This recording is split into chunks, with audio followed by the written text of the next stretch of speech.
ইয়াত মানে ল'বলৈ এৰিলে নেকি? বাদে দিছোঁ। বজাৰখনত এই কমাৰ্চিয়েল হৈ গৈছে না গোটেইখিনি, মাজত দালাল।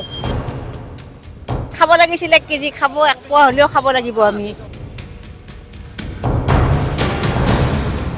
যেতিয়া ঘৰলৈ বজাৰ কৰি লৈ যায়, মোনাখন আধৰুৱা হৈ যায়, তেতিয়া কি কয় ঘৰত? কি ক'ব আৰু, এইখিনিহে আনিলে নেকি?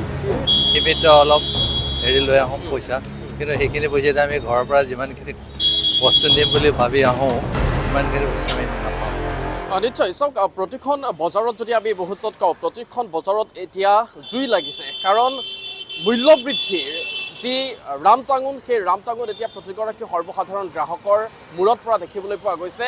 যদিও বা চৰকাৰে বিভিন্ন সময়ত কয় বৰ্ধিত মূল্য নিৰ্ধাৰণ বা বৰ্ধিত মূল্য হ্ৰাস কৰিবৰ বাবে, যদিও বা ৰাজ্য চৰকাৰ বা যোগান বিভাগে বিশেষ স্কোৱাডৰ কথা কয়, সেই স্কোৱাডৰ কথা ক'লেও কিন্তু আজিৰ দিনতো দেখিবলৈ পোৱা গৈছে বিভিন্ন অত্যাৱশ্যকীয় সামগ্ৰীৰ মূল্য বৃদ্ধি অবিৰতভাৱে হৈ আছে, বা সেই মূল্য বৃদ্ধিত কিন্তু এতিয়া অতিষ্ঠ হৈ পৰিছে প্ৰতিগৰাকী লোক। শেহতীয়াকৈ পিঁয়াজৰ কথা যদি আমি কওঁ, পিঁয়াজৰ মূল্যই এতিয়া চেঞ্চুৰী কোবোৱাৰ দিশে আগবাঢ়িছে, আৰু সেই একেটা সময়তে যদি কওঁ নহৰু কিন্তু পিছ পৰি থকা নাই। পিঁয়াজৰ মূল্যৰ কথা সংবাদ মাধ্যমত সম্প্ৰচাৰিত হৈ আছে ধাৰাবাহিকভাৱে, কিন্তু তাৰ পিছত নহৰুৰ যি মূল্য, সেই মূল্যৰ কথা কিন্তু ক'ৰবাত লুকাই যোৱা পৰিলক্ষিত হৈছে। কিন্তু এই মুহূৰ্তত মই আছোঁ গুৱাহাটী মহানগৰীৰ উল্লেখযোগ্য এখন বজাৰ, বেলতলা বজাৰ, আৰু সেই বেলতলা বজাৰখনৰ যি পৰিৱেশ, সেই পৰিৱেশ মই এই মুহূৰ্তত দেখুৱাইছোঁ। বেলতলা বজাৰত আজিৰ দিনটোত যদি কওঁ, আজিৰ দিনটোত ঘৰুৱা যিটো পিঁয়াজ, থলুৱা যিটো পিঁয়াজ বা থলুৱা যিটো নহৰু যদি কথা এই মুহূৰ্তত কওঁ, থলুৱা নহৰু প্ৰতি কিলোৰ দাম আজিৰ দিনত 400 টকা। আৰু যদি যিটো চালানী নহৰু, সেই চালানী নহৰু বা বহিৰাষ্ট্ৰৰ বা বহিৰাজ্যৰ পৰা অহা যিটো নহৰু, সেই নহৰুৰ আজিৰ দিনটোত বেলতলা বজাৰত বা গুৱাহাটী মহানগৰীৰ বজাৰত প্ৰতি কিলো যদি আপুনি কিনিবলৈ যায়, তেনেহ'লে 210 টকাৰ পৰা 260 টকা পৰ্যন্ত আপুনি দিব লগা হয়। আৰু বেলতলা বজাৰতো একেই দৃশ্য দেখিবলৈ পোৱা গৈছে। এখনত যদি চালানী নহৰুটোৰ দাম 210 টকা কিলো, এখনত কিলো প্ৰতি কিলো 260 টকা। গতিকে ভিন্ন ভিন্ন দাম, আৰু এই যি বৰ্ধিত মূল্য, এই বৰ্ধিত মূল্যত কিন্তু এতিয়া জুৰুলা হৈ পৰিছে প্ৰতিগৰাকী সাধাৰণ গ্ৰাহক। এই মুহূৰ্তত বিক্ৰেতা আছে, মই তেওঁলোকৰ সৈতে কথা পাতিম। আপোনাৰ ওচৰলৈ আহিছোঁ, যিহেতু ইটোৰ পিছত সিটো সামগ্ৰীৰ দাম বৃদ্ধি হৈয়ে আছে। শেহতীয়াকৈ নহৰুৰ অতিপাত দাম বাঢ়িছে, 400 টকা আজি প্ৰতি কিলো ঘৰুৱা নহৰুৰ দাম, আৰু তাৰ সমান্তৰালভাৱে চালানী নহৰুটো কিনিবলৈ গ'লে 210 টকাৰ পৰা 260 টকা দিবলগীয়া হয়। আপোনাৰ দোকানত আজিৰ দিনটোত কিমান নহৰুৰ প্ৰতি কিলো? আমাৰ দোকানত বৰ্তমান প্ৰতি কিলোত এনে কিনা আমাৰ পাইকাৰী ৰেটটো হ'ল 210 টকা, বিক্ৰীটো 220, 230 বিকি আছোঁ এনে, আৰু কিলো পোৱা ল'লে 60 টকা বিক্ৰী। আৰু যদি ঘৰুৱা নহৰুটোৰ কথা কওঁ, ঘৰুৱা নহৰুটো এইটো আমি বৰ্তমান আনা নাই, এইটোৰ বা দাম কেনে আছে মই গম পোৱা নাই মই।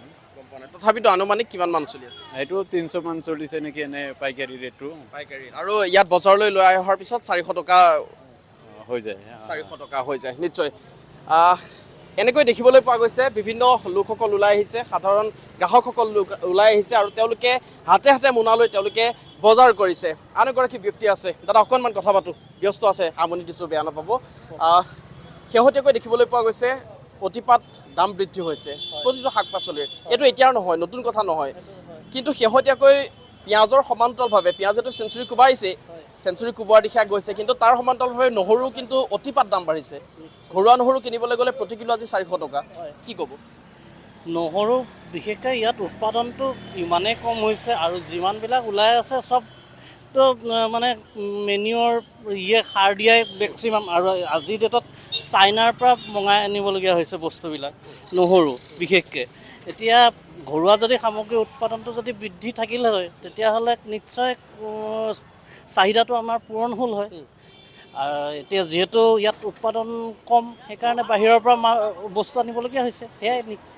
মূল্য বৃদ্ধিৰ ক্ষেত্ৰত চৰকাৰতো কিবা এটা কৰণীয় থাকে, যোগান বিভাগৰ কৰণীয় থাকে, কিন্তু যোগান বিভাগে যদিও বা বিশেষ স্কোৱাডৰ কথা কয়, কিন্তু সেই স্কোৱাডৰ কিন্তু কোনো প্ৰভাৱ আজিলৈকে নপৰিল।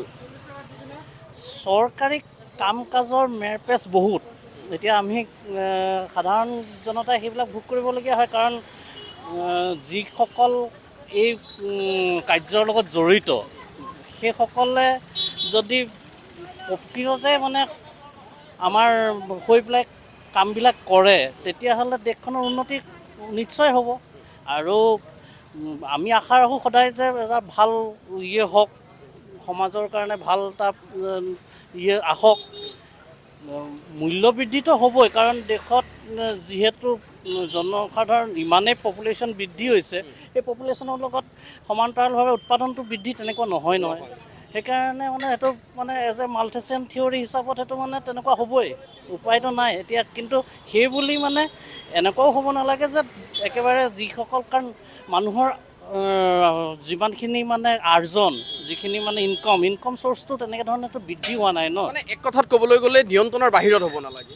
নিয়ন্ত্ৰণৰ বাহিৰত হ'ব নালাগে। সেইখিনি কাৰণে মানে চৰকাৰে এটা ব্যৱস্থা ৰাখিছে। চৰকাৰে সেই ব্যৱস্থাৰ যিখিনি মানুহ আছে, সেই মানুহখিনিয়ে অলপ যদি বস্তুটো প্ৰশাসনৰ ফালৰ পৰা অলপ যদি মানে এটা নিয়ন্ত্ৰণত ৰাখে, তেতিয়াহ'লে সকলো জনসাধাৰণৰ কাৰণে সুবিধা হয়। নিশ্চয় ধন্যবাদ জ্ঞাপন কৰিছোঁ। আগত অকণমান আহিম, আগত আন কেইবাগৰাকীও যিহেতু গ্ৰাহক আছে, মই তেওঁলোকৰ ওচৰলৈ আহিম। খুৰা, অকণমান কথা পাতিম। বজাৰ কৰিলে? আলু লৈছোঁ। আলু ল'লে। পিঁয়াজৰটোতো জুই চাই দাম। পিঁয়াজ লোৱাই নাই সেইকাৰণে। পিঁয়াজ লোৱাই নাই। পিঁয়াজ মানে ল'বলৈ এৰিলে নেকি? বাদেই দিছোঁ। আৰু নহৰুৰ শেহতীয়াকৈ পিঁয়াজৰ সমান্তৰালভাৱে নহৰুৱে কিন্তু 400 টকা অতিক্ৰম কৰিছে। ঘৰুৱা যদি নহৰুটোৰ কথা কওঁ, আৰু যদি চালানী নহৰুটো আজিৰ দিনত বেলতলা বজাৰত বা গুৱাহাটী মহানগৰীৰ বজাৰত 210 টকাৰ পৰা 260 টকা প্ৰতি কিলো।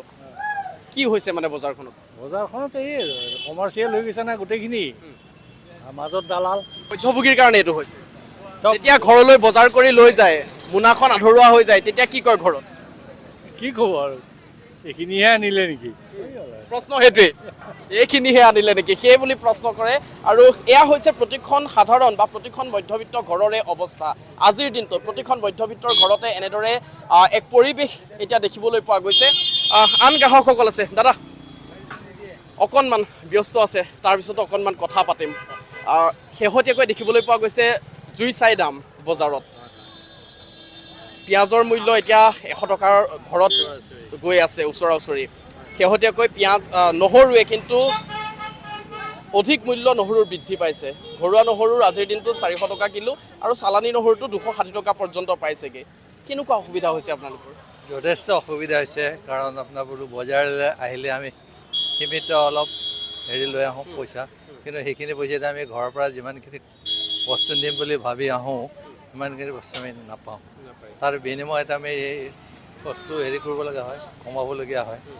সেইকাৰণে আৰু ধৰক যিবিলাক বোলো খাটি খোৱা মানুহ এটা সাংঘাতিক প্ৰব্লেম হৈছে। যাৰ ধৰক বোলো ধনী মানুহ না বোলো টকা পইচা আছে, সিহঁতে বেছি দাম দৰ নকৰে, যিটো দামতে খুৱাইলে। গতিকে আমাৰ নিচিনা নিম্ন মধ্যবিত্ত পৰিয়ালবিলাকত বহুত কষ্ট। যেতিয়া বজাৰখনলৈ আহে, আপোনাৰ মোনাটোৱে মই মুহূৰ্তত দেখিছোঁ, মই মোনাটো দেখুৱাবলৈ বিচাৰিম। মোনাখন যদি চাই একেবাৰে কম, একেবাৰে কেইটামান সামগ্ৰী তলিত আছে। গতিকে যেতিয়া বজাৰখন লৈ এনেদৰে আধা মোনাখন লৈ যেতিয়া ঘৰলৈ যায়, কি কয় ঘৰত, কি প্ৰশ্ন কৰে গৃহিণীয়ে? ঘৰতো বুজি পায়, তেওঁলোকেতো আৰু টিভিটো চাই থাকে ন। টিভি চালে টিভিত ৰাতিপুৱা টিভি খোলাৰ লগে লগে গোটেই পিকচাৰটো আহিয়ে যায়। সেইকাৰণে তেওঁলোকে বেছি বেয়া নাপায়, মানি লয় কথাটো।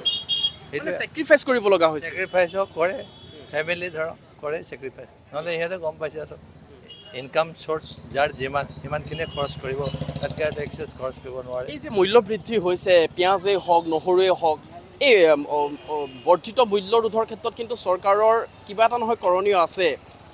যোগান বিভাগৰ হওক, চৰকাৰৰ হওক, আৰু যোগান বিভাগৰ মন্ত্ৰী ৰঞ্জিত কুমাৰ দাসৰ বিৰুদ্ধে ইতিমধ্যে ধাৰাবাহিক প্ৰতিবাদ চলিয়ে আছে।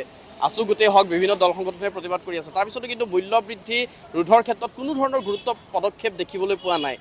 এই ক্ষেত্ৰত আপুনি এগৰাকী জ্যেষ্ঠ নাগৰিক, এই ক্ষেত্ৰত কি ক'ব বিচাৰিব?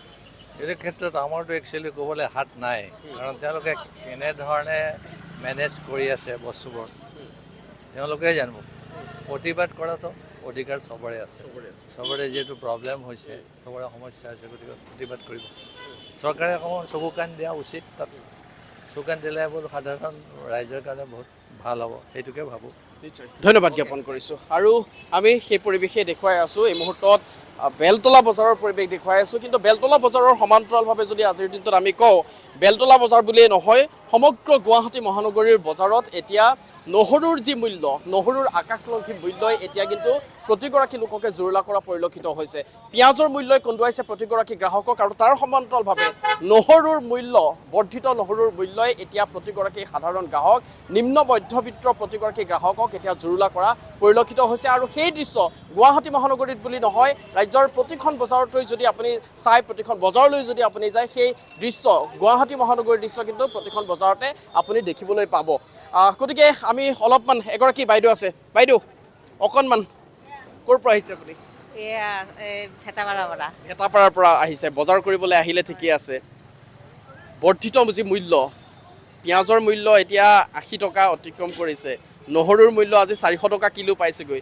কি কৰিব মানে মাছ মাংস খাবলৈ এৰিব লাগিব নে পিঁয়াজ নহৰু খাবলৈ এৰিব লাগিব এতিয়া এইবিলাক কৈ মানে একো লাভেই নাই গভৰ্ণমেণ্টে যিখিনি কৰিছে এতিয়া আমি কথাখিনিহে ক'ব পাৰিলোঁ কিন্তু গভৰ্ণমেণ্টকতো আমি ক'ব নোৱাৰোঁ তেখেতসকলে যদি নকমায় বস্তুটো আমি আৰু কৈ পেলাই কি লাভ হ'ব আমিতো মানে দাম হ'লেও খাব লাগিছিল 1 কেজি খাব 1 পোৱা হ'লেও খাব লাগিব আমি খাবতো লাগিব বহুত দাম বাঢ়িছে কিন্তু মানে আজি কৈছোঁ কথাখিনি ক'লে কি লাভ আছে তেখেতসকলক কৈতো লাভ নাই নপৰে এতিয়া তেখেতসকলক ক'ব লাগিব তেখেতসকলে যদি নিজে যদি কয় বোলে এইখিনি সৰ্বসাধাৰণৰ ৰাইজৰ কাৰণে অলপ কমাই দিছোঁ বস্তুটো তেতিয়াহ'লেহে কামটো হ'ব আমি ক'লে তাৰমানে কথাটো নৰয় আকৌ বস্তুৰ দামটো অজস্ৰ বাঢ়িছে আজি মই কৈছোঁ বস্তুৰ দামটো বহুত বাঢ়িছে বুলি ময়ো কৈছোঁ কিন্তু ক'লে কি হ'ব শুনিব ৰাইজে শুনিলে হৰি লওক বা ক'লে বোলে বস্তুৰ দাম বহুত বাঢ়িছে বুলি কৈছে কিন্তু আমি ক'লে নহ'ব তেখেতসকলে মানে কথাটো হেৰি কৰিব লাগিব ৰজাঘৰীয়াৰ লোকসকলে কিন্তু বজাৰলৈ নাহে হয়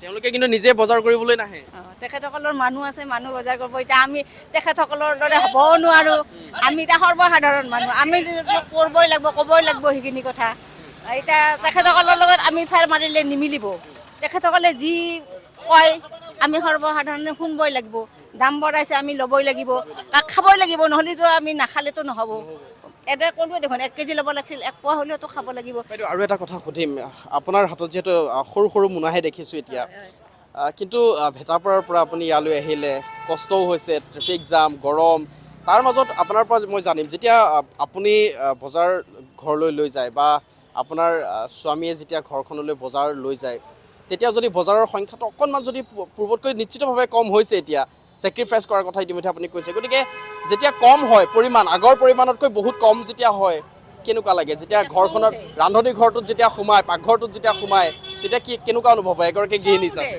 খং উঠে তাৰমানে এইখিনিহে আনিছেনে কিন্তু তেখেতে যেতিয়া ক'ব এইখিনি মানে ইমান দাম বস্তু কেনেকৈ বেছিকৈ আনিম যিখিনি পইচা মিলে সেইখিনিতেহে বস্তু আনিব পাৰিম খং কৰিলেতো আৰু উপায় নাই সেইখিনিতে মেকআপ কৰোঁ আৰু কিবা কৰি উপায় নাই আৰু বিশেষকৈ গৃহিণীসকলৰ মানে পাকঘৰত সোমাতে বহুত কষ্ট মানে অসম্ভৱ কষ্ট হৈছে কাৰণ এটা ধৰক এটা বা দুটা মানুহৰ কাৰণে বেলেগ 6-7টা মানুহ যেতিয়া খাব লগা হয় আমাৰ 7টা মানুহ বোৱাৰী ছোৱালী আছে সেইবিলাকৰ লগত যেতিয়া খাব লগা হয় এক ৰজত এইখিনি বস্তু দি একদিনো নাযায় নগ'লে এতিয়া কালিৰ কাৰণে আৰু চিন্তা কৰিব লগা হৈ যায় বহুত দাম বাঢ়িছে দামৰ কাৰণে চিন্তা কৰিব লগা হৈ যায় আৰু সিমান আজিকালিতো আৰু মানে হেৰিও হোৱা নাই আমাৰ বস্তুবিলাকৰ দাম বাঢ়িছে যিহেতুকে এতিয়া সেনেকৈ খাবও নোৱাৰোঁ যিটো ইচ্ছা সেইটো খাবও নোৱাৰোঁ তেনেকুৱাখন হৈছে এতিয়া ক'লে কথাটো ক'লে মানে সেয়াই আৰু আমাক কৈ লাভ নাই বা আমি ক'লেও লাভ নাই কিন্তু তেখেতসকলে জানিব লাগিব তেখেতসকলে ক'ব মানে এনেকুৱা দিন আহিছে কথাৰ ক'লে এতিয়া জগৰ লাগিব সেইটোৱে হৈছে ডাঙৰ কথা নিশ্চয় এয়া আছিল গুৱাহাটী মহানগৰীৰ বজাৰৰ সামগ্ৰিক পৰিৱেশ